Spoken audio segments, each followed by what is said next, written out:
Hello everybody, how are you guys doing? This is Rob of Rule of Two Review. Welcome back to the channel, and oh boy, do we have a huge question to answer today. So what we're doing today is sort of a follow-up to the last video I posted a few days ago, which was of course my mini Q&A. I had a couple of really great questions from you guys that you gave to me on Twitter to answer and discuss, and it was a lot of fun, as they usually are. Of course, I love the Q&As, you guys know that. However, I got a lot of questions that I wasn't able to answer, and there was one particular question I found really interesting and fascinating. It got my mind thinking in a bunch of crazy ways, and I realized this is probably worth more than just being a part of a mini Q&A or even just a regular Q&A. I kind of wanted to really just make my own video and topic on this question, answer it, give the shout out, and really just kind of riff on it because, like I already alluded to, it's a pretty huge question. So the question itself came again on Twitter from Joe at Joe Macaroni 117. I love that name because, hey, macaroni. It's great. It's always great because it's macaroni. Anyway, Joe actually asks me on Twitter, do you think Nintendo should cut the Switch's lifespan short and release a Switch 2 in 2021 to give them a chance of getting more third-party games? So as short of a question as that is, there's actually a lot to unpack there, as you guys can obviously tell, and that's what got my brain thinking in so many different directions, man. Nintendo's got the Switch out. It released in 2017, almost 4 years after the launch of the Xbox One and the PS4, of course, which are essentially the direct competition because the Wii U really kickstarted the 8th generation, had about 4 years before it all really fell apart, and Nintendo moved on to the Switch. With the PS4 and the Xbox One still going, the 8th generation consoles, and even the 8th generation leader, the PS4, still going, the Switch comes out at an odd time, kind of really dissecting, or bisecting, I should say, cutting in half the generation currently, and continuing on alongside of the 8th gen PS4 and Xbox One.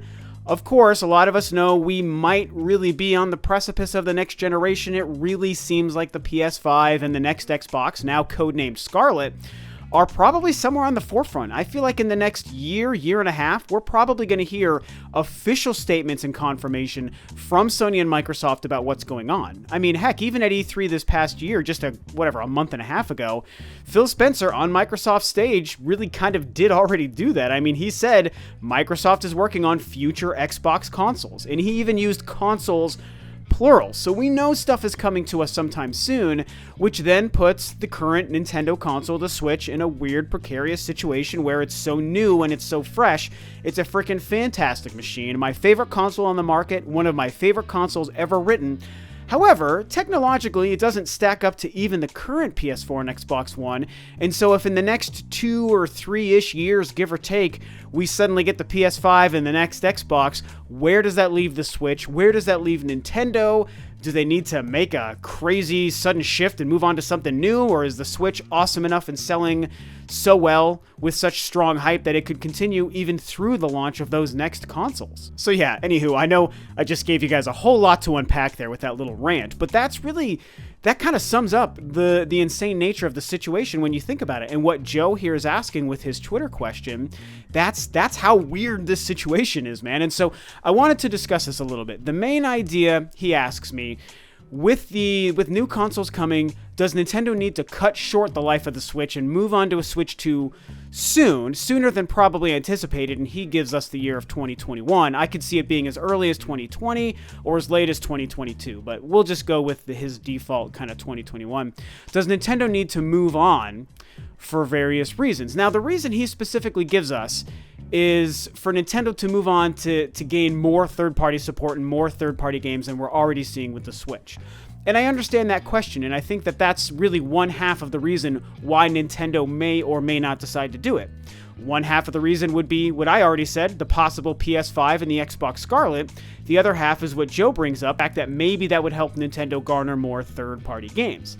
Now, the reason that would make sense, and why I could kind of buy into what Joe is asking here, is the Switch, again, it's great, and we are seeing some of the best third-party support we've ever seen for a Nintendo platform since the Super Nintendo days, really. I mean, there was a lot of third-party games on the Wii, but as most of us know, even though, we all love the Wii, or a lot of us do, we like the Wii, but a lot of that third-party support, most of that third-party support was kind of garbage, crappy, shovelware, minigame things that really weren't great actual third-party content a lot of us were hoping for. But what we're seeing with the Switch in this new Nintendo age is kind of the third-party support, or at least the beginnings of the third-party support I think a lot of us think about and care about. And that's very exciting. However, on the opposite end of the spectrum, we're also seeing a lot of situations where certain games aren't getting announced or ported over to the Switch. And I think that is a problem when you look at a game like Red Dead Redemption 2, or a lot of the games coming from EA, like the Star Wars games or Battlefield 5. And, so there's a lot of experiences like that we're not seeing announced, or in some cases, like with Dragon Ball FighterZ, for example, we are seeing them come, but we're seeing them come after the fact. And while later is better than never, a lot of us want to see this stuff happening day and date. Dark Souls Remastered, a game we're all still waiting for. We haven't heard hide nor hair of when that game's going to be coming out for the darn Switch, and it already released for the other platforms. And so what happens is if you start to think of Nintendo maybe wanting to fix that third-party support and make it more common and strengthen it even more, I think what Joe is asking here is the lack of power for the Switch one of the main reasons we're not seeing some of those third-party games? And if they moved on to a more powerful Switch 2, not an upgraded Switch, he very specifically says a Switch 2, which means a successor console, the next generation version of Nintendo's current hardware. If they moved on, would that make it easier for a lot of these third-party developers to want to bring their games over to the Switch? Or the Switch 2, I should say, to Nintendo's platform. And it's a tricky thing to answer, but even as a humongous Switch fan who loves this third-party support, I'm going to have to be honest and say, yeah, I think that probably would make a difference. Now, of course, hopefully you guys understand this, even though I'm going to explain it just for the sake of clarity. Hopefully you guys understand that just saying that yes, a more powerful Switch sequel would make it easier for third-party developers to bring their games over to Nintendo's platform, that doesn't mean that the current Switch is a bad machine. It doesn't mean that it's so weak it's not worth playing games or porting games over. And it doesn't mean that the third-party support we are seeing isn't actually good and something that I support and am excited about. Because that's not true. I think all of those things are great. We're seeing great third-party support. I think the Switch is very much powerful enough to create the kind of gaming experiences I need to be happy with. But when we look at the situation and the fact that we are still seeing a lot of third-party games, for now, skipping Nintendo's platform, it is a shame, and I think that it honestly is something that would be fixed with more power. I mean, when you compare the Switch to what even the top-of-the-line PCs are putting out there, that's where you get the hugest disparaging difference between what the individual hardwares are capable of. And a lot of games that are even coming out for the Xbox One or PS4 are in a lot of ways based on games that are meant to run on the most powerful PCs, but then can also be made for a uniformed console.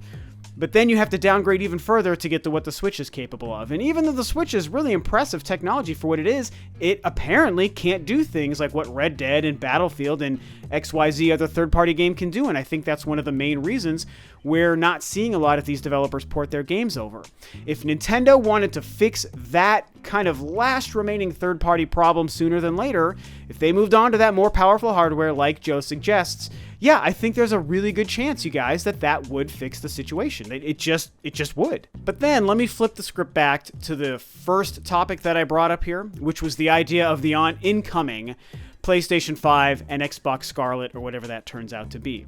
Because I think that's also a factor here when we consider when Nintendo is going to move on from the Switch. Because let's be real, eventually it will happen. Whether it's 2021 or 2025 or 2030, whether they release a new Nintendo Switch XL or a Switch Mini or an upgraded Switch or whatever they do, eventually the Switch, as we know and love, will go away. That's how this works. So I say that because a lot of times with these topics, I've seen in my comment sections and a lot of other comment sections, a lot of Nintendo fans and Nintendo defenders, of which I am as well, sometimes get really sensitive at the idea and almost want to treat it as if the Switch is never going to go away. It's so good, it'll be the last console Nintendo ever makes. And it's like, let's not be crazy, let's bring it down to reality and acknowledge eventually Nintendo will move on.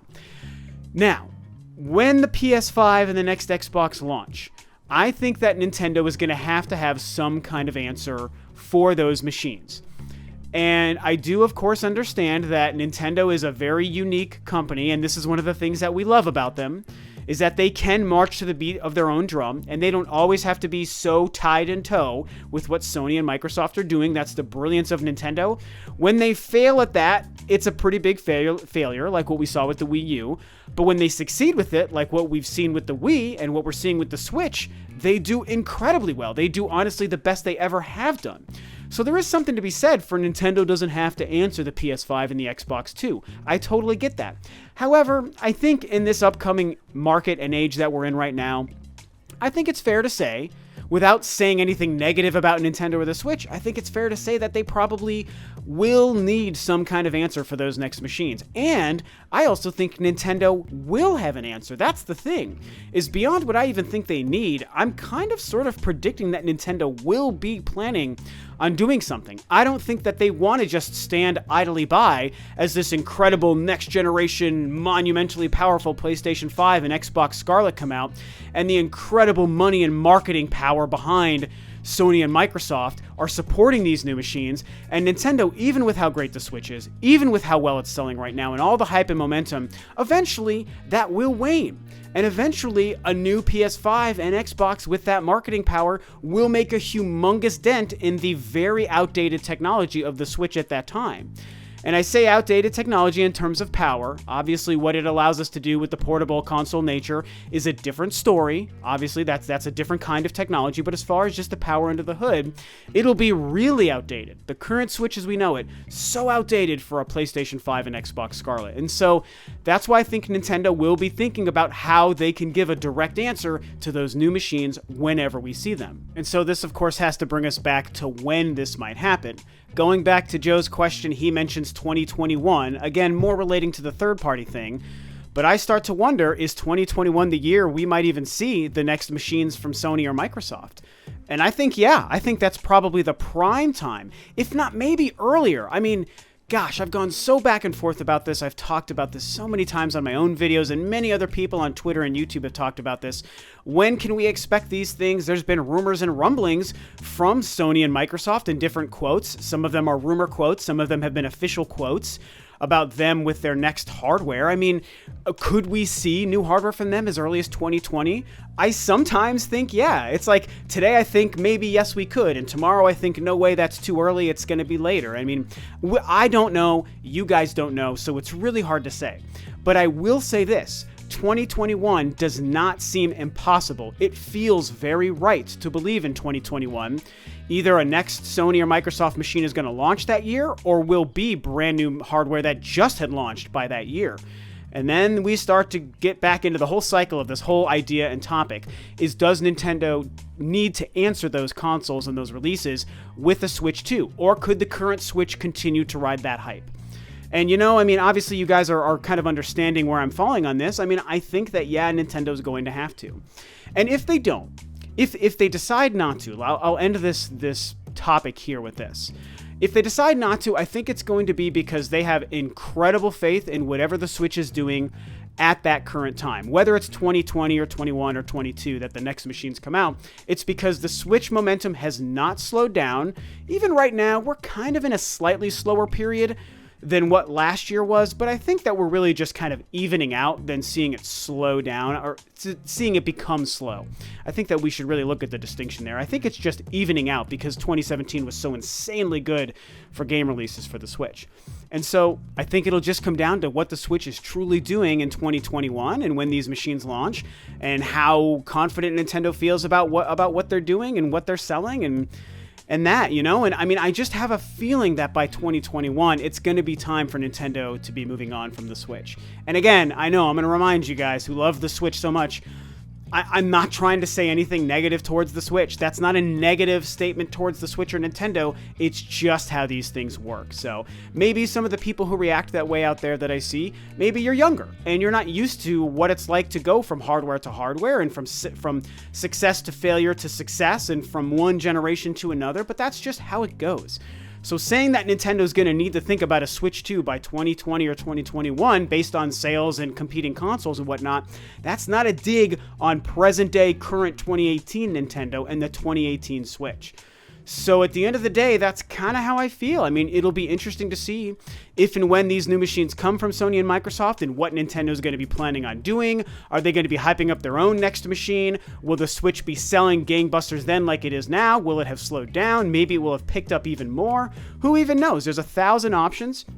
We're predicting a future that we have no idea how it's going to play out. But that's kind of the fun of this. And I thought this was a great and interesting question, and it got me thinking not just about the third-party games, but about the industry as a whole, and what the competition for the Switch will be like in 2021, and what they might do. So what do you guys think? You know, based on Joe's question, what do you think about my answers? What do you think about the third-party situation for a Switch 2? What do you think about the competition to the PS5 and Xbox Scarlett for the Switch 2? When do you think Nintendo needs to consider moving on based on these factors? And all this different stuff. It's a lot of fun to talk about this. Of course, I want to hear what you have to say. All opinions are welcome here. And that is it for me. So thanks as always for tuning in, guys. This is Rob of Ro2R Review, and I'll catch you next time on another video.